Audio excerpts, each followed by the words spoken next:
she is brought back to become a school idol.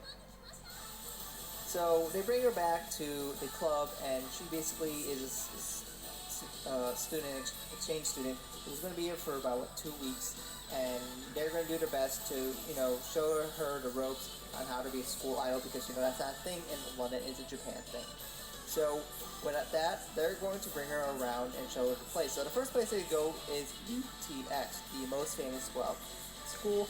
That is, of course, where I started. That's where we saw Muse, and that inspired me. And it's kind of cool to see UTX again, but we don't really get to see too much interiors. Just the girls walking around on the outside of that school.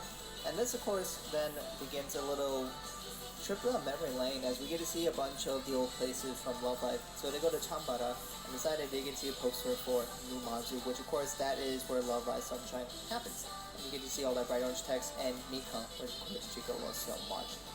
And if you look in the back, they have a poster, which this is for Hasuna, so the Link Love Live Girls. I actually did not notice that the first time I watched it.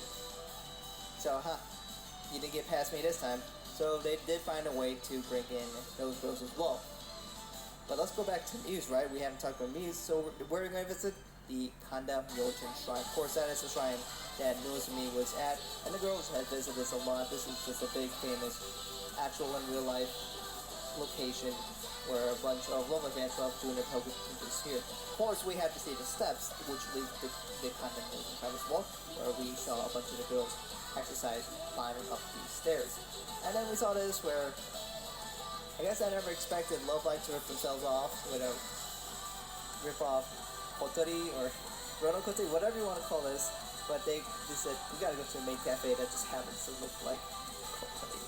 So what do? They decide, well, we gotta go in, right? So they go in and take some photos as the ladies. So they also go and do some shopping, and they find the Kasumi Box plush, which you can also get in real life, and they have it for all the girls. So that's definitely kind of cute. And then they go on a boat where they just have some nice food, sushi, and all that good stuff. Then they go to Harajuku. This is where we're, of course, going to see some references to Love Live Superstar, if I'm not mistaken. And I think this tree was from Love Live